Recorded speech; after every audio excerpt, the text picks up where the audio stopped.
You're nothing but a disappointment, and frankly, I don't know why we even bother with you anymore." The words hung in the air of the upscale Italian restaurant like smoke from an extinguished candle. I sat there, fork halfway to my mouth, watching my father's face contort with the kind of disgust usually reserved for something you'd scrape off your shoe. Around us, other diners continued their conversations, oblivious to the family implosion happening at table 12. "Excuse me," I managed, setting down my fork with deliberate care. The pasta suddenly tasted like cardboard in my mouth. "You heard me, Jake." Dad's voice carried that particular edge he'd perfected over 32 years of my existence, the one that made me feel about 6 years old and caught stealing cookies. "Your sister needs $30,000 for her new business venture, and you're sitting there acting like it's not your responsibility to help family." I glanced around the restaurant, Marcello's, where a single entree cost more than most people spent on groceries in a week. The same restaurant where we were celebrating Monica's new beginning as a social media consultant. Her fourth new beginning in as many years. But who was counting? Well, apparently I was. My responsibility? The words came out quieter than I intended, but something in my tone made my mother look up from her osso buco with sharp eyes. "That's right," she chimed in, dabbing her lips with a cloth napkin that probably cost more than my monthly coffee budget. "Family helps family, Jake. We've always been there for you, and now it's your turn to step up." The irony was so thick I could have cut it with the steak knife beside my untouched bread plate. Always been there for me? I thought about the student loan payments I'd been making for the past 8 years while Monica's MBA was handed to her on a silver platter. I thought about the $5,000 I'd loaned her for her wedding 3 years ago. Money I'd never seen again. Money that had somehow transformed from a loan to a wedding gift the moment I'd asked about repayment. "Monica," I said, turning to my sister, who had been unusually quiet during this ambush masquerading as a family dinner. "How much did your last business cost Mom and Dad?" She shifted in her seat, her designer dress rustling against the leather booth. Everything about Monica screamed success, from her perfectly blown-out hair to her manicured nails to the Michael Kors bag hanging from her chair. Success funded by other people's money. "That's not relevant," she said, not meeting my eyes. "This is different. Social media consulting is huge right now. I've already got 3 potential clients lined up." "You had 5 potential clients lined up for the meal prep service," I replied evenly. "How many meals did you actually deliver?" The silence that followed was deafening.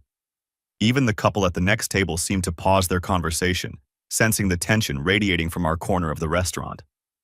"That was different," Monica snapped, finally looking at me. "The kitchen space fell through. It wasn't my fault." "And the boutique?" "The location was wrong." "And the life coaching certification you never used?" I changed my mind about my target demographic. Dad's hand slammed down on the table, making the water glasses jump. "Enough. Monica is trying to build something, Jake. She's an entrepreneur. She takes risks. You wouldn't understand that, sitting in your little apartment, doodling pictures for pocket change." Doodling pictures. That's what he called my graphic design agency, the business I'd built from scratch in my bedroom 5 years ago, the one that now employed 5 people and had just been shortlisted for the National Creative Excellence Award, the business that generated more revenue last year than Monica had seen in all her ventures combined. But they didn't know about the award nomination. I hadn't told them. Why would I? Every achievement I'd ever shared had been met with lukewarm congratulations at best, or outright dismissal at worst.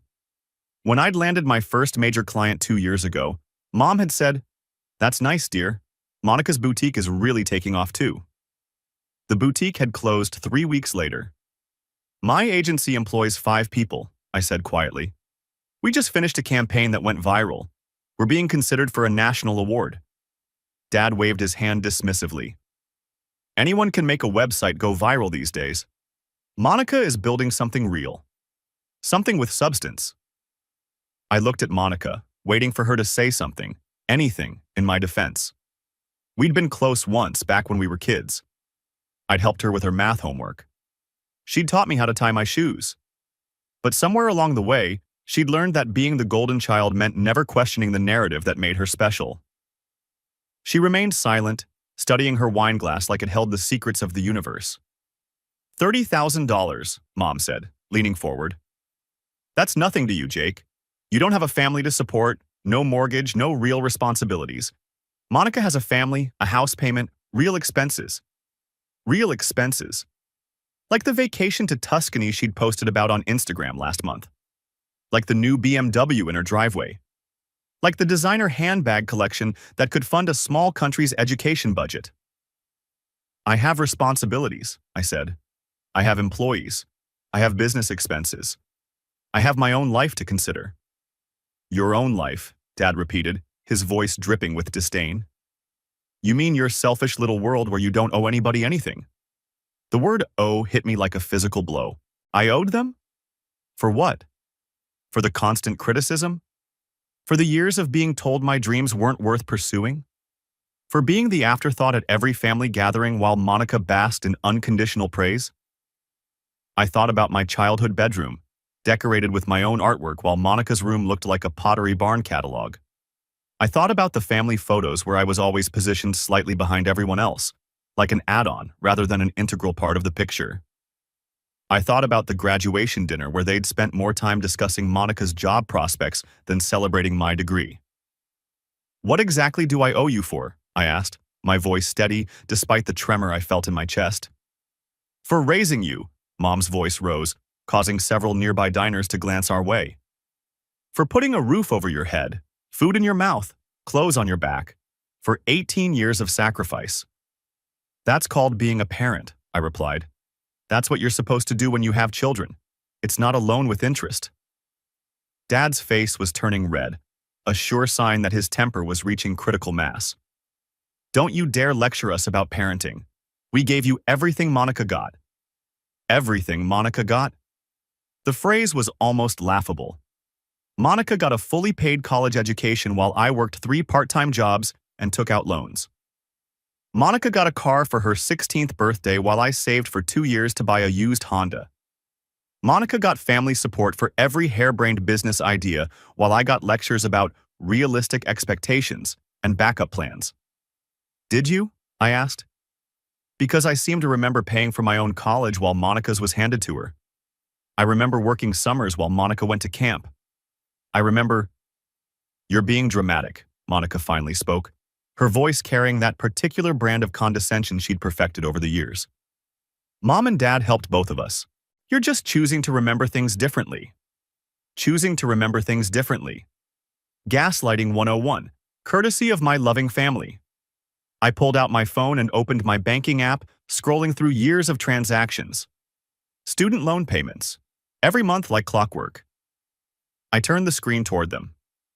$85,000, I said. That's what I've paid in student loans over the past 8 years.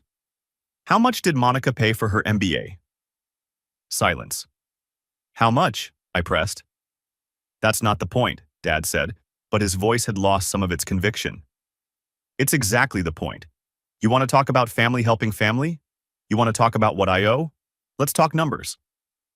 I was surprised by the calmness in my own voice, the steady way I was speaking despite feeling like my chest was about to explode. I scrolled through more transactions. $5,000 for Monica's wedding, never repaid. $1,500 when her car broke down 2 years ago, never repaid. $800 when she needed help with her mortgage last Christmas, never repaid. But somehow, I'm the selfish one. The restaurant around us seemed to fade into background noise. The clinking of silverware, the murmur of conversations, the soft jazz playing from hidden speakers. It all became white noise compared to the thundering of my heartbeat in my ears. Those weren't loans, Mom said weakly. Those were gifts. Family gifts. Funny how they only become gifts when it's time to pay them back, I replied. But this $30,000, this is definitely a loan, right? Monica's going to pay me back this time? Monica's cheeks flushed pink. Of course I will. This business is different. It's going to succeed. Like the boutique was going to succeed? Like the meal prep service was going to revolutionize healthy eating? Like the life coaching was going to change people's lives? Each question landed like a physical blow. I could see it in the way Monica flinched, in the way Dad's jaw tightened, in the way Mom's hands trembled slightly as she reached for her wine glass. But I wasn't done. Years of swallowed words were finally finding their way to the surface. Do you know what I did last week? I asked, looking directly at my parents. I hired my fifth employee, a recent graduate from the Art Institute, brilliant portfolio, couldn't afford to take an unpaid internship anywhere else. I'm paying her a living wage, full benefits, because I remember what it's like to struggle while watching others get handed opportunities. Dad opened his mouth to speak, but I continued. Do you know what I did last month? I turned down a contract worth $50,000 because the client wanted me to create ads for a predatory lending company. I have principles. I have standards. I have a conscience. My voice was getting stronger, more confident with each word. This wasn't the scared little boy who used to hide in his room when the family discussions turned to comparisons between the successful daughter and the disappointment son. And do you know what I'm going to do right now? I stood up, pulling my wallet from my back pocket. I'm going to pay for my own dinner, and then I'm going to leave, because I'm done pretending that being related to someone obligates me to fund their failures. I placed $40 on the table, more than enough to cover my untouched pasta and a generous tip for our server, who'd been trying to stay invisible during our family drama. Jake, sit down, Mom hissed, glancing around at the other diners. People are staring. Let them stare, I said. Maybe they'll learn something about boundaries. As I turned to leave, Monica grabbed my arm. Her grip was surprisingly strong, her nails digging into my jacket. Please, she whispered. And for a moment, I saw a flash of the sister I used to know. The one who'd bandaged my scraped knees and shared her Halloween candy. I really need this, Jake. I can't fail again. The vulnerability in her voice almost broke my resolve. Almost. Then don't fail, I said gently, removing her hand from my arm. But don't expect me to fund another failure either. You're 40 years old, Monica. It's time to succeed or fail on your own merit. I walked away from the table, past the curious stares of other diners, past the hostess who looked concerned about the raised voices, past the elegant decor that suddenly felt suffocating. Outside, the cool evening air hit my face like a benediction. I stood on the sidewalk for a moment, breathing deeply, waiting for the guilt to hit. Waiting for the familiar voice in my head that would tell me I was being selfish, that family was supposed to come first, that I should go back inside and apologize. But the guilt never came. Instead, I felt something I hadn't experienced in years when it came to my family. Peace. My phone buzzed. A text from Dad. You're making the biggest mistake of your life. Don't come crawling back to us when your little art project fails. I stared at the message for a long moment, then deleted it without responding. Another buzz. Monica. I can't believe you're doing this to me, after everything we've been through. Delete. Another. Mom. You're breaking your father's heart. How can you be so cruel? Delete. I put my phone on silent and walked to my car, a modest but reliable sedan that I'd bought with my own money and paid off early. As I drove home through the city streets, I thought about the award ceremony next week. The ceremony my family knew nothing about because they'd never bothered to ask about my work beyond dismissive comments about doodling. I thought about my team, Sarah, Marcus, David, Lisa, and Amy, who believed in what we were building together, who celebrated our successes and worked through our challenges as a unit, who had become more of a family to me than the people who shared my DNA. I thought about the future I was building, brick by brick, decision by decision, boundary by boundary. And for the first time in my adult life, I was genuinely excited about what came next. The morning after the National Arts Network broadcast felt different. Ethan woke up in his Manhattan hotel room with sunlight streaming through floor-to-ceiling windows, the crystal award catching the light on the nightstand like a prism. For the first time in months, his phone wasn't buzzing with demands from home. He'd turned it back on around midnight, expecting the usual barrage. Instead, there were only 3 new messages, all from clients congratulating him on the award.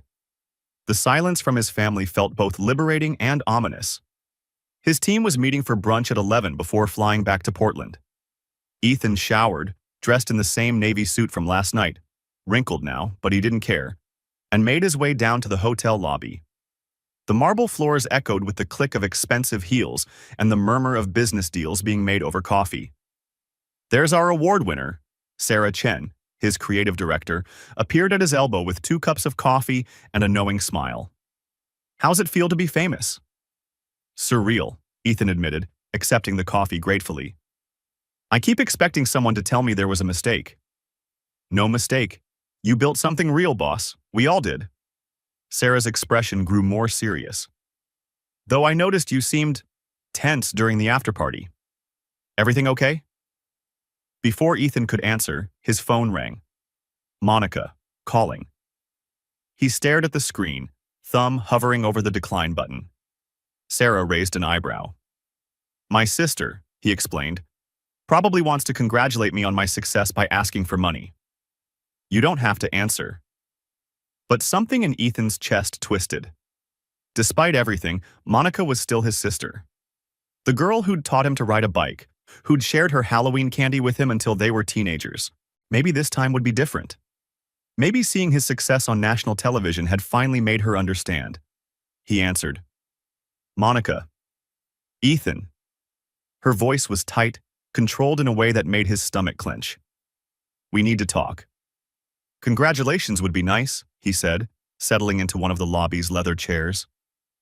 Sarah gave him an encouraging nod and walked toward the restaurant to secure their table. Right, congratulations. Your little art project won an award. The words came out mechanical, like she was reading from a script. Look, I'm calling because Mom and Dad they're freaking out. About what? About the money, Ethan, the grant, the revenue figures they mentioned on the broadcast. Monica's voice cracked slightly. They're saying you've been lying to us about how much you make. Ethan laughed, a short, bitter sound that echoed off the marble walls. Lying? Monica, when have any of you ever asked about my income? When have you shown the slightest interest in what I actually do? That's not the point. That's exactly the point. He could feel his carefully maintained composure starting to slip. You all dismissed my work as doodling for 5 years. Now that there's money involved, suddenly you care? Don't be dramatic. We always cared. When I told you I landed the sustainable fashion campaign that won this award, do you know what Dad said? He said I was still playing with pictures instead of getting a real job. Silence on the other end. Ethan could hear traffic in the background, the distant sound of a car door slamming. Monica, where are you? I'm at the bank. Her voice was smaller now, almost childlike. Ethan, I need that loan. Not want. Need. Things are complicated right now. What kind of complicated? Another pause. Longer this time. When Monica spoke again, her voice was barely above a whisper. There's a lawsuit. A client is suing me for fraud. They're saying I took their money and didn't deliver what I promised. Ethan's coffee cup paused halfway to his lips. Did you? It's not that simple. The social media landscape is constantly changing. I was still developing the strategy when they pulled out. Monica, his voice was sharp now. Did you take $40,000 from a client and not deliver what you promised? I delivered, just not exactly what they expected. And now they're trying to destroy my reputation, and the bank is asking questions about the business loan and Mom and Dad. She took a shaky breath. They co-signed, Ethan. If this goes bad, they could lose the house. The lobby suddenly felt too warm, too bright. Ethan set down his coffee cup with a clink that seemed to echo forever. They co-signed a business loan? For how much? $200,000. The number hit him like a physical blow. Jesus, Monica. It was supposed to be a sure thing. Social media consulting is huge right now, and I had connections and the business plan looked solid. Whose business plan? I hired someone to write it, a professional. You hired someone to write a business plan for a field you don't understand, took out a $200,000 loan using our parents' house as collateral, and then took client money without being able to deliver? Ethan's voice was rising, drawing glances from other hotel guests. You don't understand the pressure I've been under? Monica's composure finally cracked completely. Everyone expects me to be perfect all the time. The golden child, the successful one. Do you have any idea what that's like? No, Ethan said quietly. I have no idea what it's like to have parents who believe in me unconditionally, who fund my dreams without question, who introduce me to their friends with pride instead of embarrassment. That's not... Monica, I've been successful for 3 years. 3 years. My agency has been profitable, growing, winning smaller awards. I've been featured in design magazines, spoken at conferences, and not once, not fucking once, did either of our parents ask me about it.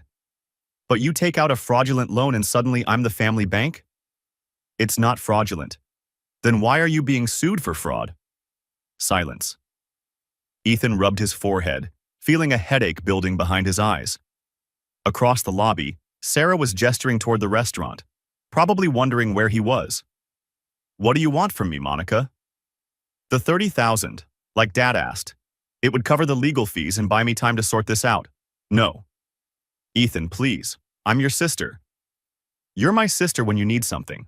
The rest of the time, I'm the disappointment who chose art over law school. That's not fair. Fair? Ethan stood up, pacing toward the hotel's massive windows overlooking Central Park. You want to talk about fair? Let's talk about the $15,000 Mom and Dad gave you for business expenses last year while I was eating ramen and sleeping on a futon to keep my agency afloat. Let's talk about how they paid for your MBA while I worked 3 jobs to pay for art school.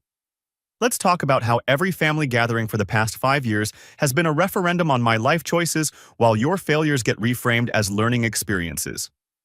I never asked them to treat you differently, but you never asked them to treat me better either. You just took it all, the money, the support, the unconditional love, and let me be the scapegoat for everything wrong with this family. Monica was crying now. He could hear it in the way her breath caught, the slight sniffle between words. Ethan, if you don't help me, I'll lose everything. And Mom and Dad, they'll lose the house we grew up in. Is that really what you want? The question hung in the air like smoke. Ethan stared out at the park, watching joggers weave between dog walkers and tourists. Normal people living normal lives, probably not dealing with family members who saw them as ATMs with legs. What I want, he said slowly, is a family that loves me for who I am, not what I can provide. What I want is parents who are proud of my success instead of resentful that I succeeded without their help. What I want is a sister who calls me to say congratulations instead of asking for money. But that's not what you're going to get, is it? Monica's voice had turned cold again. So what's it going to be, Ethan? Are you going to help your family, or are you going to let us all burn because your feelings are hurt? The manipulation was so blatant, so perfectly crafted, that Ethan almost admired it. Monica had learned well from their parents, how to weaponize guilt, how to make love conditional, how to turn every conversation into a transaction. I'm going to let you face the consequences of your choices, he said, just like I had to face the consequences of mine. You bastard, Ethan hung up. His hands were shaking as he slipped the phone back into his pocket. Across the lobby, Sarah was walking toward him, concern written across her face. Everything okay? No, Ethan said honestly, but it will be. As they walked toward the restaurant together, Ethan's phone buzzed with a text from his father. Your sister called, crying. I hope you're proud of yourself. Ethan deleted the message without responding. He had an award to celebrate, a team to thank, and a life to live. For the first time in 32 years, that life was going to be entirely his own. The morning after the award ceremony, Ethan woke up in his hotel room with a hangover and 17 missed calls. The crystal trophy sat on the nightstand, catching the harsh New York sunlight streaming through the blinds. For a moment, he'd forgotten about the phone call with his mother, lost in the warm afterglow of recognition and champagne. Then his phone buzzed again. Unknown number. This is Janet Morrison from Channel 7 News. We'd like to speak with you about your sister's business practices and your family's involvement. Ethan's stomach dropped. He sat up too quickly, his head spinning as he scrolled through the other messages he'd missed while his phone was off. Unknown. Number. Mr. Rivera, this is Detective Sarah Chen with the Financial Crimes Unit. Please call me regarding Monica Rivera Williams and potential fraud charges. Unknown. Number. Ethan, this is your Aunt Linda. Call me immediately. Your parents are in serious trouble. His hands were shaking as he opened his laptop and typed Monica's name into Google News. The first result made him physically nauseous. Local entrepreneur charged with fraud. Multiple clients come forward. The article was devastating. Monica's social media consulting firm had taken retainer fees from 8 different clients, promising comprehensive marketing campaigns and social media management. Instead, she'd delivered nothing but generic posts copied from other companies' accounts. The total amount stolen, $180,000. But that wasn't the worst part. According to the investigation, Monica had forged business documents, claiming partnerships with major brands that didn't exist. She'd created fake testimonials, photoshopped awards, and even staged a fake office address using a friend's apartment. The business license was fraudulent. The insurance was non-existent. Ethan scrolled down, his throat tightening with each new detail. There was a photo of Monica being led away in handcuffs, her perfectly styled hair disheveled, her designer purse clutched against her chest like armor. Then he saw the paragraph that made his blood freeze. Rivera Williams' parents, Robert and Carmen Rivera, co-signed business loans totaling $95,000 and mortgaged their family home to provide additional capital. They are currently under investigation for their knowledge of and participation in the fraudulent scheme. His parents weren't just facing financial ruin. They were facing criminal charges. Ethan's phone rang. Aunt Linda. "Ethan, thank God." Linda's voice was hoarse, exhausted. "I've been trying to reach you all night. I just saw the news. Our mom and dad, they're at home but barely. The police searched the house yesterday, took boxes of documents. Your father hasn't said a word since they left. Your mother, she's been calling you nonstop." Ethan closed his eyes. "Linda, I need you to tell me the truth. How bad is this?" "Bad, honey, really bad. The lawyers are saying that even if they can prove your parents didn't know about the fraud, they're still liable for the business debts. The house is already in foreclosure proceedings. They have maybe 2 weeks before they lose everything." "Yes." Ethan walked to the hotel window, looking down at the busy New York street below. People rushing to work, carrying coffee and briefcases, living their normal lives while his family imploded in spectacular fashion. "There's something else," Linda continued, her voice dropping to a whisper. "Monica.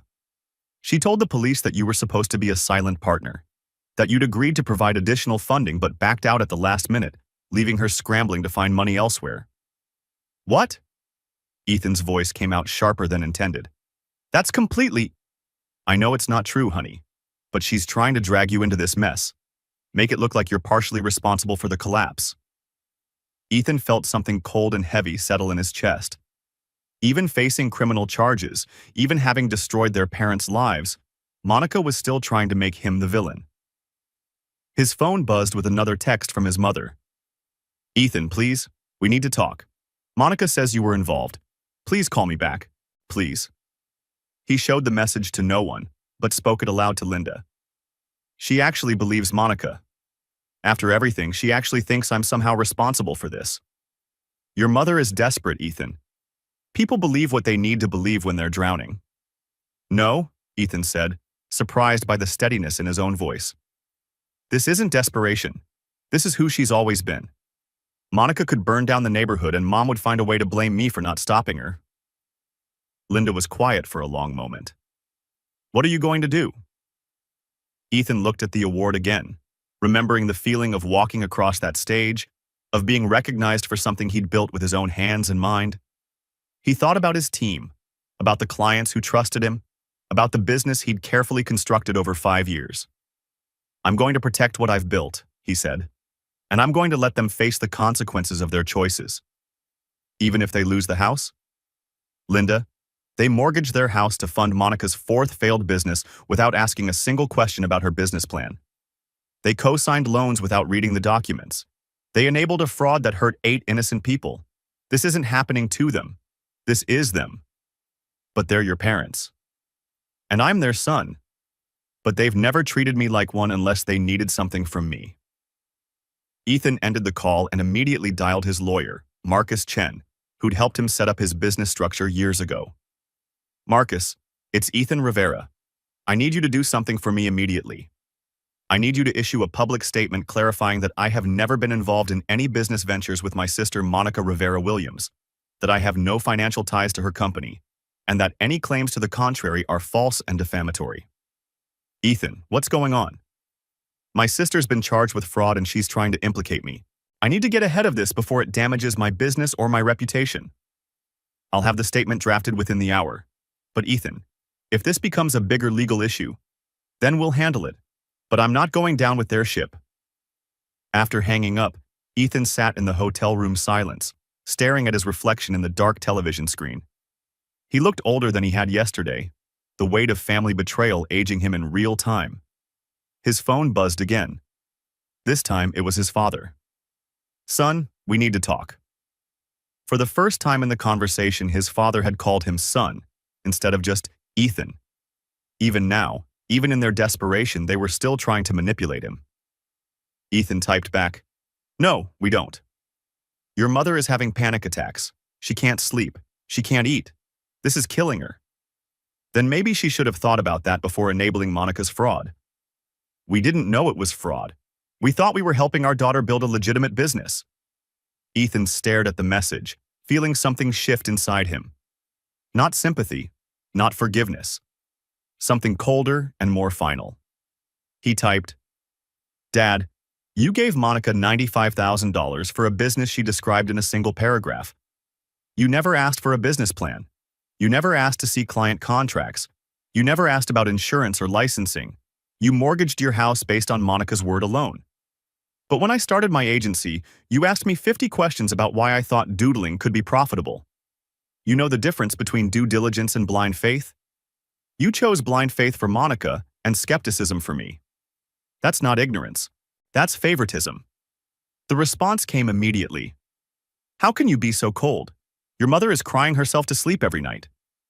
Where was her concern when I was working 3 jobs to pay for my student loans while Monica got a free ride? Where were her tears when you told me I was wasting my potential every time I tried to talk about my business? Where was this family loyalty when Monica borrowed $5,000 from me for her wedding and never paid it back? That's different." "No, Dad, it's exactly the same. You've always chosen Monica over me. Now you're facing the consequences of that choice, and suddenly you want me to be the son you never treated me as." Ethan's phone rang. His father was calling. He declined it. It rang again. He declined it again. The third time, he answered. "What?" "Ethan, please." His father's voice was broken, desperate. "We'll lose everything. The house, our savings, everything. We're 70 years old. We can't start over. You should have thought about that before you bet everything on Monica. She's our daughter." "So was I, Dad, but you never acted like it." "That's not true. It's completely true. And you know what the really sad part is? If you had come to me 5 years ago and said, 'Ethan, we believe in your business and we want to invest,' I would have given you equity in something real, something that would have taken care of you for the rest of your lives. Instead, you gave everything to Monica's fantasies, and now you want me to clean up the mess." His father was crying now. Actually crying. Ethan had never heard his father cry. "Please, son. Please." "I'm not your son when it's convenient, Dad. I'm either your son all the time or I'm not your son at all. You made your choice a long time ago." Ethan hung up and turned off his phone. The Hawaii sun felt like a foreign concept against Ethan's skin as he sat on the lanai of their Maui resort, his laptop balanced precariously on the wicker table, 3 days into what should have been a celebration with his team, and he couldn't shake the weight that had settled in his chest since that phone call with his mother. His phone had been buzzing intermittently since he'd turned it back on yesterday morning. 17 missed calls from various family members. 43 text messages that ranged from pleading to threatening. He'd read exactly none of them. "Boss, you're doing that thing again." Sarah, his lead designer, dropped into the chair beside him, a Mai Tai in one hand and a concerned expression on her face. "The thing where you pretend to work but you're actually staring at your screen like it owes you money." Ethan managed a weak smile. "Sorry, just family stuff." "The same family that didn't know about the award until they saw it on TV?" Marcus, their social media strategist, had appeared from the pool area, water still dripping from his board shorts. "The ones who've been blowing up your phone since we got here?" "That's them." Ethan closed the laptop with more force than necessary. "Look, I know this is supposed to be our victory lap, and I'm ruining it by being—" "Human?" Sarah interrupted. "Ethan, We've worked with you for 3 years. We know your family situation. We've seen you take their calls during client meetings, watched you stress over their demands while building something incredible. You don't owe them anything, including your peace of mind during our celebration." The words hit harder than they should have. Sarah had been there during the midnight calls about Monica's latest crisis, the guilt trips that arrived like clockwork whenever Ethan achieved something noteworthy. She'd watched him shrink himself to make room for their disappointment. His phone buzzed again. This time, it wasn't a family member. The name on the screen made his stomach drop. Jennifer Walsh, investigative reporter, Business Weekly. "Ethan Rivera? This is Jennifer Walsh from Business Weekly.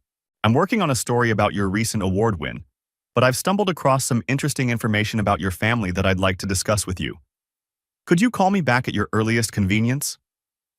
The voicemail continued. "Specifically, I'm looking into Monica Rivera Chen's business practices and some allegations that have surfaced. I understand she's your sister, and I want to make sure I have all sides of the story before we publish. My direct line is—" Ethan's hand was shaking as he set the phone down. Sarah and Marcus were staring at him, their vacation relaxation replaced by sharp attention. "What was that about?" Sarah asked quietly. "Business Weekly wants to talk to me about Monica." Ethan rubbed his temples, feeling the beginning of a headache. "About allegations."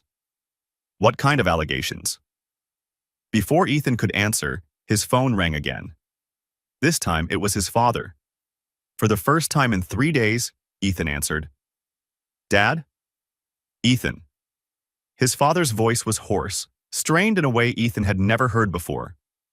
"We need to talk, not about the money, about something else." "What's going on?" "Monica's in trouble, real trouble, the kind that doesn't go away with a family loan or a fresh start." His father's breathing was labored. "There's going to be news stories, investigators. Your name might come up because you're her brother." Ethan felt the blood drain from his face. "What did she do?" "She didn't just fail, Ethan. She stole. From clients, from investors, from us. We mortgaged the house for her last venture, $50,000. It's all gone, and now there's a paper trail that shows we were complicit." The Hawaii breeze felt suddenly cold against Ethan's skin. "Complicit how?" "We signed documents, vouched for her character to investors. Your mother and I, we thought we were helping our daughter build a legitimate business. But the FBI is calling it wire fraud, money laundering. Ethan, they froze our accounts yesterday." Ethan closed his eyes, trying to process what he was hearing. "How much?" "Total? Monica took over $200,000 from various sources in the past 18 months. Clients paid retainers for services she never intended to deliver. She used fake testimonials, fabricated case studies, even created shell companies to make her track record look legitimate." "Jesus Christ. The reporter who called you? She's been investigating Monica for weeks. Apparently, one of the victims reached out to Business Weekly when they couldn't get their money back through normal channels." His father's voice cracked. "Ethan, your mother she's not handling this well. She keeps saying if you had just given Monica the $30,000, none of this would have happened." The absurdity of it hit Ethan like a physical blow. "Dad, are you listening to yourself? Monica committed fraud. She stole from people. And somehow this is my fault because I wouldn't enable her? I know how it sounds. No, you don't." Ethan stood up, pacing to the edge of the lanai. Sarah and Marcus had tactfully moved to the other side of the pool area, but he could see them watching with concern. "You called me selfish for not giving her money to commit more crimes with. You threatened to disown me because I wouldn't help her defraud more people. We didn't know. You didn't want to know." The words exploded out of him, 5 years of suppressed frustration finally finding voice. "Every time Monica's businesses failed, you found excuses. The market wasn't right. The timing was off. Her partners let her down. It never occurred to you that maybe she was the common denominator." His father was quiet for a long moment. "What do we do, Ethan?" The question hung in the tropical air like a challenge. What do we do? Not, what should Monica do, or how do we make this right with her victims? What do we do? "You get a lawyer," Ethan said finally. "You cooperate with the investigation. You hope the prosecutor believes you were victims too, not accomplices, and you start figuring out how to rebuild your lives without expecting other people to fix your problems. Ethan, please. Your mother and I, we might lose the house. Everything we worked for. I'm sorry that's happening to you. I really am. But Dad, 3 days ago you told me I owed Monica $30,000 because family helps family. You said my silence spoke volumes about my character. You threatened to cut me off if I didn't pay for her next scam. That was before we knew. You knew she'd failed at every business she'd ever started. You knew she'd never paid back a single loan. You knew she had no real clients, no real track record, no real plan. You chose not to see it because it was easier to blame me for being difficult than to admit your golden child was a fraud. Ethan could hear his father crying on the other end of the line. It should have softened his resolve, but instead it crystallized something that had been building for years. I'm not giving you money, Ethan said quietly. I'm not bailing out Monica. I'm not fixing this mess or pretending it's not exactly what it looks like. I'm going to cooperate with the investigation, tell them the truth about my relationship with Monica and our family dynamics, and then I'm going to continue building my life with people who respect what I've accomplished. If you don't help us, you'll have no family left. Dad, I haven't had a family for years. I've had people who shared my DNA and expected me to fund their mistakes while treating my successes like accidents. Ethan's voice was steady now, calm in a way that surprised him. The difference is, now I'm admitting it out loud. He hung up and turned off his phone. Sarah appeared at his elbow with a fresh drink and a gentle smile. Rough call? My sister's going to prison for fraud. My parents might lose their house, and somehow it's still my fault for not giving her money to steal with. Sounds about right for your family. Marcus had joined them, his expression serious. What do you need from us?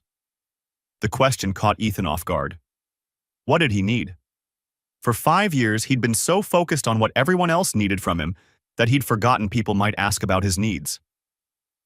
I need to call that reporter back and tell her the truth, he said finally. And then I need to finish this vacation with the people who actually give a damn about me. Sarah raised her Mai Tai. To chosen family. To chosen family, Marcus echoed. Ethan looked out at the Pacific Ocean, the crystal award catching the afternoon sunlight from where it sat on their table. For the first time in years, the weight in his chest was lifting. He raised his drink and smiled.